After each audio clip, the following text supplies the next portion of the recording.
Good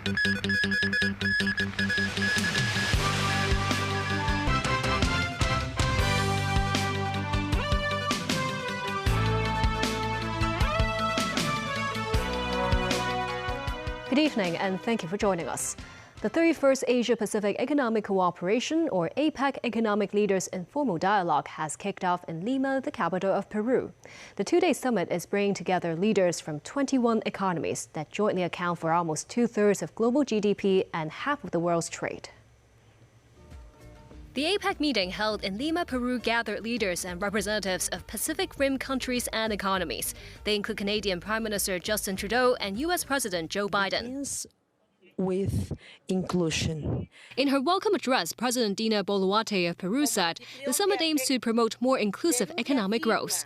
Boluarte also underscored Peru's commitment to leveling the playing field while providing necessary tools for social, financial, and business inclusion, which are the motor of APEC economies. Chinese President Xi Jinping delivered a written speech at the APEC CEO Summit, as read out by Commerce Minister Wang Wentao. Xi said despite headwinds and undertows, economic globalization has been the general trend.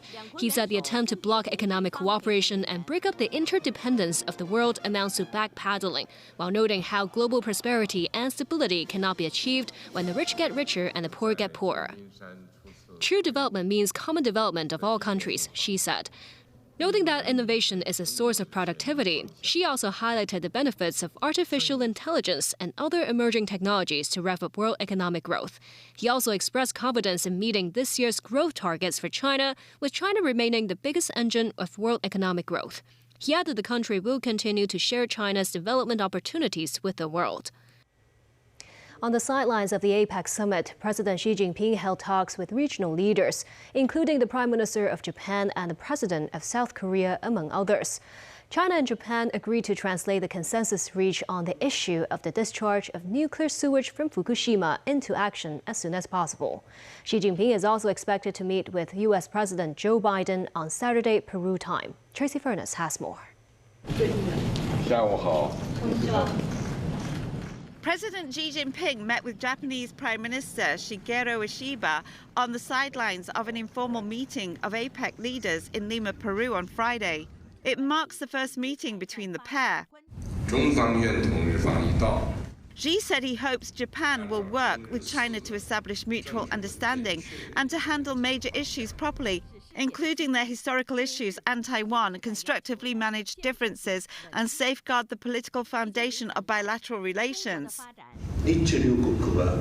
Ishiba said that Japan-China economic cooperation has great potential and the Japanese side has no intention of decoupling from China. Xinhua news agency reported that the two sides also agreed to translate the consensus reached on the issue of Japan's Fukushima nuclear sewage discharge into action as soon as possible. She also called for promoting sound and steady development of the cooperative partnership between China and South Korea. He made the remarks in his meeting with South Korean President Yoon Suk-yeol. She said that over the past 2 years, the international and regional situations have undergone many changes. No matter how the situation changes, China and South Korea should stick to the original intention, adhering to good neighborliness and friendship, and remain to the goals of mutual benefit and win-win cooperation. She also met with New Zealand Prime Minister Christopher Luxon. She said there is no fundamental differences dividing the two countries. Luxon said New Zealand remains firmly committed to the One China policy and looks forward to enhancing high-level exchanges with China. Tracy Furness, TVB News. Hong Kong and Peru signed a free trade agreement. It includes the removal of tariffs on 90% of Hong Kong-originating good exports to the Andean nation with immediate effect. Chief Executive John Lee and President of Peru Dina Boluarte witnessed the signing of the free trade agreement between Hong Kong and Peru. Under the agreement, immediate tariff-free treatment will be given to 91% of goods originating from Hong Kong exported to Peru. Tariffs on the remainder, around 7% of the goods, will be eliminated in phases. The agreement also sets sights on facilitating market access for sectors, including finance, transport, and other professional services. The Peruvian government pledges to facilitate e-commerce activities and not to impose tariffs on electronic transmissions from Hong Kong. Both sides will also establish mechanisms for consultation and settlement of disputes. Li said Hong Kong welcomes Peruvian enterprises to set up their business in Hong Kong. It offers significant strategic value to both economies. Peru, with its young and energetic population of more than 34 million, is an emerging market of enormous potentials. President of Peru, Dina Boluarte, said the agreement can promote the Andean nation service and e-commerce industries while tapping the Guangdong, Hong Kong, Macau, Greater Bay Area and also the wider Chinese markets. Attending the APEC meeting on the same day, John Lee met with Japanese Prime Minister Shigeru Ishiba and Chilean President Gabriel Boric. Prime Minister, good to see you again. So good to see you again. Lee also met with Singapore's Prime Minister Lawrence Wong. Looking forward to continuing strong relationship and looking at new ways in which we can strengthen our cooperation. Under your leadership, Singapore will reach new heights, and obviously our friendship and relationship will also reach new heights. Other leaders that Lee met include Malaysian Prime Minister Anwar Ibrahim and Vietnamese President Luong Quang. With a free trade pact between Hong Kong and Peru, the South American nation is expected to export more specialty products to Hong Kong. The business sector in the city thinks the agreement could encourage Hong Kong businesses to develop emerging markets in Latin America. Danny Zhou has more. Made in Peru products might be a rarity for many Hong Kongers. At present, Hong Kong mainly imports fruit such as blueberries and avocados from Peru. The new Free Trade Pact is expected to expedite the process of customs clearance and ease market access. Some freight forwarders in Peru envision that increased varieties of Peruvian specialties, such as alpaca and sea island cotton, may tap into the Hong Kong market. It will be very good opportunities, like from the agriculture and also from all kind of manufactured textile. Also, it will be a very good alternative, and we will be more competitive than others that don't have that FTA, right? Edgar Vasquez is Peru's former Minister of Foreign Trade and Tourism, and now he is working under a business institution. He pointed out that his country has signed similar agreements with countries including South Korea and Singapore. Meanwhile, Peru's business communities attach great importance to the Hong Kong market. Many companies in manufacturing and garment industries have expressed the hope to enhance exchanges with the city. To make business together and use Hong Kong as a platform, again, in order to promote our exports, not just with China and of course with Hong Kong, also with all the Southeast Asia. And also the other important piece of this agreement is that with this we will have the possibility to be very well known in Hong Kong, and of course trying to promote the investment. And a representative of Hong Kong's commercial sector at the APEC summit in Lima also thinks the new agreement could pave the way for Hong Kong businesses to develop in Peru and explore Latin America, an emerging market with infinite opportunities. We can't be complacent anymore. And so I had to open my eyes and learn about the rest of the world. Danny Zhou, TVB News.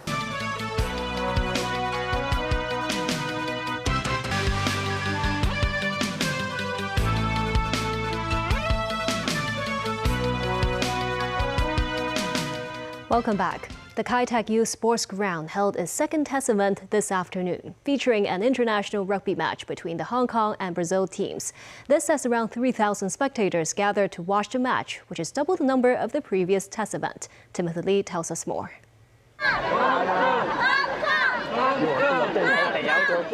Holding its first international sports events, the Kai Tak Youth Sports Ground attracted revelers from around the world, including a number of rugby coaches.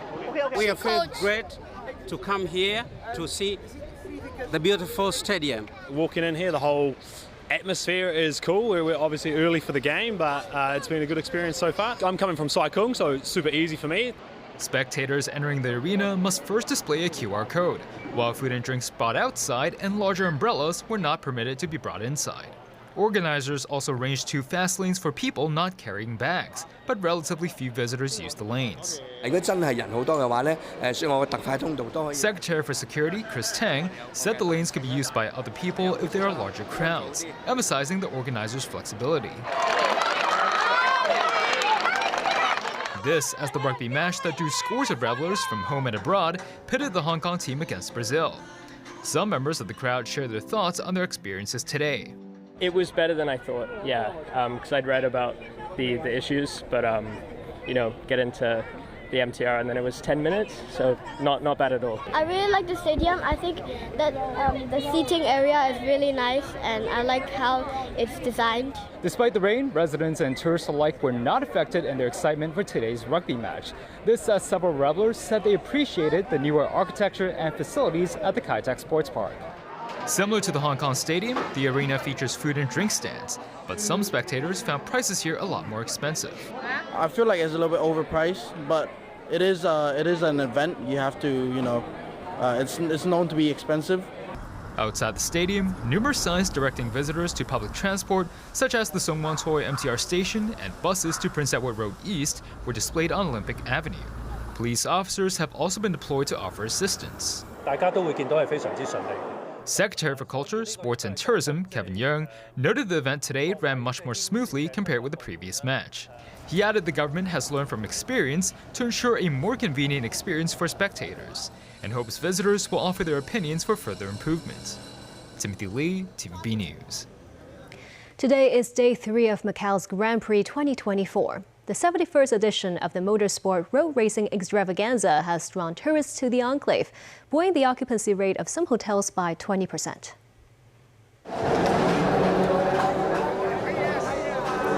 Catching the thrill of high-speed racing on the Gia circuit in Macau, many spectators could be seen holding umbrellas to ward off the blazing sun, with heart-stopping moments when a race car smashed into the fences. A bustling sight around stalls selling race-related merchandise. Some stall owners said sale improved 10 to 20% compared with last year, likely thanks to the lineup of international star racers this year. Another beneficiary is the hotel industry. This hotel manager said occupancy rates surged by 20%. The observatory is forecasting Super Typhoon Manny will enter within 800 kilometers of Hong Kong between Sunday night and Monday morning. Weather authorities will issue a tropical cyclone warning signal at the start of next week. Manny is currently located around 490 kilometers southeast of Manila and is expected to move northwest towards Luzon. The Guangdong coastline is due to experience stronger winds next Monday to Tuesday as a result of the combined effects of the typhoon and the northeast monsoon. Weather authorities forecast the temperatures will gradually drop next week to a minimum of 19 degrees Celsius or below. Secretary for Education Christine Choi said 3 universities expressed interest in launching the city's 3rd medical school. She stressed the government will select only 1 medical school that it deems suitable. The 3rd medical school will be part of an academic town in the Northern Metropolis development site in Yaotame. Choi noted the 3 institutions all suggested unique programs, adding that a task force will hold a second meeting at the end of the month to provide details, allowing the universities to revise their planned courses. Choi also said more than 20 local students have been using fake DSE certificates to apply for a university in Macau. The cases have been referred to the police. In France, Notre Dame statue of the Virgin Mary holding baby Jesus was put back in its rightful place after being rescued from the fire that partially destroyed the cathedral 5 years ago. The Paris landmark is due to reopen in December. The 6-foot-tall stone sculpture was paraded through the streets of the French capital on its way home. People with torches lit the way for the medieval art piece. Its survival and returning it to the church has become an important symbol of the building's survival for worshippers. After traveling down the River Seine, the statue was lifted in a crate and carefully placed back at the cathedral. Apart from the last 5 years, it has been at Notre Dame since 1818. The Notre Dame is ready to reopen to the public on December the 8th. And that's the news. Thank you for watching.